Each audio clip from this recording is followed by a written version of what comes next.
Sir ಮೊದಲೇದಾಗಿ ನಮಸ್ತೆ. ಏನ್ ನಡೀತಿದೆ ನಿಮ್ಮ ಲೈಫಲ್ಲಿ? ಸೂಪರ್ ಆಗಿ ನಡೀತಿದೆ ಸರ್. ಎಕ್ಸ್ಟ್ರಾರ್ಡಿನರಿ. ಭಾಳ ಖುಷಿಯಾಗಿದ್ದೀನಿ. ಸಾಲು ಸಾಲು ಸಿನಿಮಾಗಳು ಆ, ಮುಗಿದಿದೆ. ಚಿತ್ರೀಕರಣ ನಡೀತಾ ಇದೆ. ಕಮಲ್ ಶ್ರೀದೇವಿ ರಿಲೀಸಿಗೆ ಕಾಯ್ತಾ ಇದೆ. ಕರಾವಳಿ, ಮಹಾನ್, ಲ್ಯಾಂಡ್ ಲಾರ್ಡ್ ಇದೆಲ್ಲ ಸಿನಿಮಾಗಳು ಮುಗಿಯೋ ಹಂತದಲ್ಲಿದೆ. ಮುಂದಿನ ತಿಂಗಳಲ್ಲಿ ರಿಲೀಸ್ ಆಗುವ ಹಂತದಲ್ಲಿದೆ. ಇದಕ್ಕಿಂತ ಖುಷಿ ಇನ್ನೊಬ್ಬ ಕಲಾವಿದರು ಇನ್ನೇನಿದೆ ಹೇಳಿ. ಬ್ಯಾಕ್ ಟು ಬ್ಯಾಕ್ ಸಿನಿಮಾಗಳಂತೂ ಮಾಡ್ತಿದ್ರ ಸರಿ. ಆ ಒಂದೊಂದು ಸಿನಿಮಾದಲ್ಲೂ ಒಂದೊಂದು ವಿಭಿನ್ನವಾದಂತಹ ಪಾತ್ರ ಇರುತ್ತೆ. ಆ ಪಾತ್ರಗಳನ್ನ ಮಾಡ್ಬೇಕಾದ್ರೆ ನಿಮ್ ಕನ್ಫ್ಯೂಷನ್ಸ್ ಆಗಿಲ್ವಾ? ಯಾಕಂದ್ರೆ ಕಂಟಿನ್ಯೂಸ್ ಶೂಟಿಂಗ್ ಇರೋದ್ರಿಂದ ಸೊ ಯಾವತ್ತು ಕನ್ಫ್ಯೂಷನ್ಸ್ ಆಗಿಲ್ವಾ? ಕಲಾವಿದ ಒಬ್ಬ ಈಜುಗಾರ. ಅವನಿಗೆ ಕೆರೆ ಕೊಟ್ಟರು ಈಜಬೇಕು, ಅವನು ಸಮುದ್ರ ಕೊಟ್ಟರು ಈಜಬೇಕು, ಅಥವಾ ಒಂದು ಸಣ್ಣ ಒಂದು ಪಾಂಡ್ ಸಿಕ್ಕಿದ್ರು ಕೂಡ ಈಜಬೇಕು. ಅದು ಬಕೆಟಲ್ಲಿ ಈಜೋಕೆ ಹೋಗ್ಬಾರ್ದು.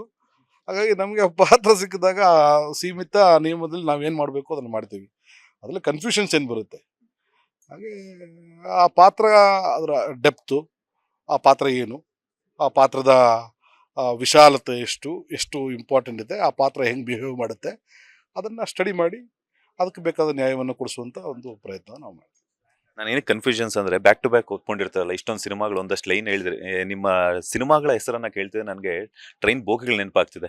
ಸೊ ಹಾಗಾಗಿ ಒಂದ್ ಕಡೆ ಬ್ಯುಸಿ ಆಗಿರುವಂತದ್ದು ಖುಷಿ ವಿಚಾರ, ಅದರೊಟ್ಟಿಗೆ ಕನ್ಫ್ಯೂಷನ್ಸ್ ಆಗ್ಬಿಡುತ್ತೆ. ಆ ಪಾತ್ರಕ್ಕೂ ಈ ಪಾತ್ರಕ್ಕೂ, ಮತ್ತೆ ಆ ಪಾತ್ರಕ್ಕೆ ಮಾಡಿರುವಂತ ಎಕ್ಸ್ಪ್ರೆಷನ್ಸ್ ಈ ಪಾತ್ರದಲ್ಲಿ ಬಂದಿರ್ತಾರ. ಲೈಕ್ ಡೈರೆಕ್ಟರ್ ವರ್ಷನ್ಸ್ ಬೇರೆ ಇರುತ್ತಲ್ಲ. ನಾವು ಶೂಟಿಂಗ್ ಆದ್ಮೇಲೆ ನಮ್ಮ ಮನೆಗೆ ಹೋಗ್ತೀವಿ, ಕನ್ಫ್ಯೂಷನ್ ಆಗಲ್ಲ, ಪಕ್ಕದ ಮನೆಗೆ ಹೋಗಲ್ಲ.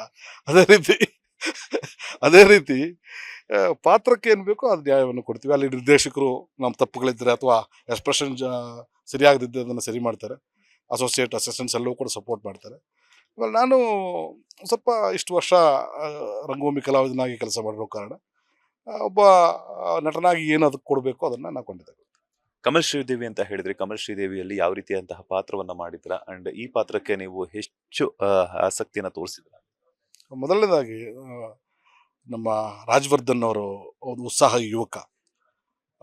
ತುಂಬ ಅಂಜಿಕೆ ಲಳಕಲ್ಲಿ ಈ ಪಾತ್ರ ಮಿತ್ರವ್ರ ಕೈಲಿ ಮಾಡಿಸ್ತಾರಾ, ಹೀರೋ ಆಗಿ ಮಾಡಿದ್ದಾರೆ. ಈಗ ತುಂಬ ಮೇನ್ ಕ್ಯಾರೆಕ್ಟರ್ಗಳು ಮಾಡ್ತಿದ್ದಾರೆ. ಸಣ್ಣ ಒಂದು ಸೈಡ್ ರೋಲ್, ಒಂದು 20 ನಿಮಿಷ ಬರುವಂಥ ಪಾತ್ರಕ್ಕೆ ಮಾಡ್ತಾರಾ ಅಂತ ಭಾಳ ಡೌಟ್ ಇತ್ತು ಅವರಿಗೆ. ಈ ಡೌಟ್ ತುಂಬ ಜನರಿಗಿದೆ. ಮಿತ್ರವರು ಪಾತ್ರಗಳು ಮಾಡ್ತಾರಾ, ಹಾಸ್ಯ ಪಾತ್ರಗಳು ಮಾಡ್ತಾರಾ, ಸಣ್ಣ ಪಾತ್ರ ಮಾಡ್ತಾರಾ, ಪಾತ್ರ ಯಾವುದಾದ್ರೇನು ನಾವು ಅದನ್ನು ಮಾಡ್ತೀವಿ ಅನ್ನೋದು.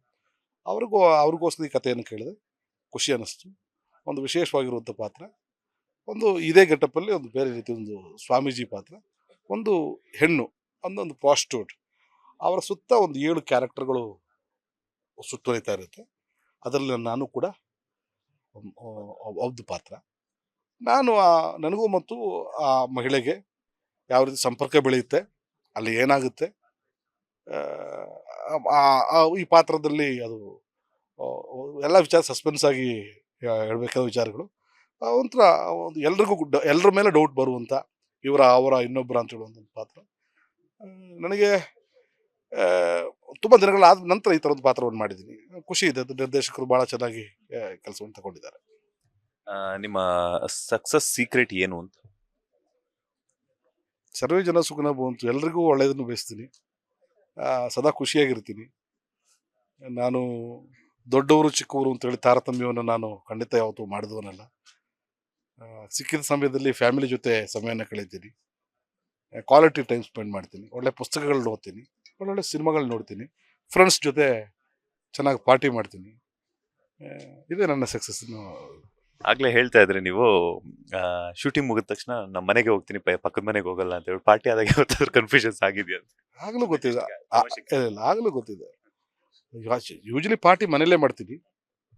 ಮನೆಯಿಂದ ಹೊರಗಡೆ ಹೋದ್ರೂ ಕೂಡ ಮನೆಗೆ ಹೋಗುವಷ್ಟು ವಿವೇಚನೆ ಇದ್ದಷ್ಟೇ ಪಾರ್ಟಿ ಮಾಡ್ತೀನಿ ಅಷ್ಟೇ.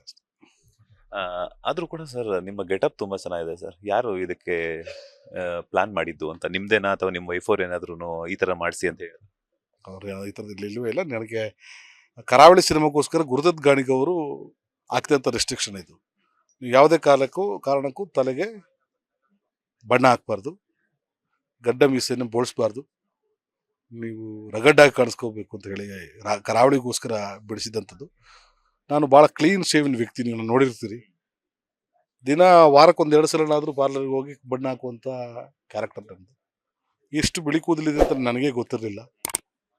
ನನ್ನಲ್ಲಿರುವಂತಹ ಪ್ರತಿಭೆ ಜೊತೆ ಬಿಳಿ ಕೂದಲನ್ನು ಆಚೆ ತಂದಂಥ ಕೀರ್ತಿ ಗುರುದತ್ ಗಾಣಿಗವರೆಗೆ ಹೋಗುತ್ತೆ. ಲೇಟೆಸ್ಟ್ ಹಾಗೂ ಇಂಟ್ರೆಸ್ಟಿಂಗ್ ಸುದ್ದಿಗಳಿಗಾಗಿ ಬಾಸ್ ಟಿವಿ ಕನ್ನಡ ಚಾನೆಲ್ನ ಸಬ್ಸ್ಕ್ರೈಬ್ ಮಾಡಿ. ಹಾಗೆಯೇ ಬೆಲ್ ಐಕಾನ್ ಪ್ರೆಸ್ ಮಾಡಿ. ಇದರ ಜೊತೆಗೆ ಫೇಸ್ಬುಕ್, ಇನ್ಸ್ಟಾಗ್ರಾಮ್, ಎಕ್ಸ್ ನಲ್ಲೂ ಮಿಸ್ ಮಾಡದೆ ಫಾಲೋ ಮಾಡಿ.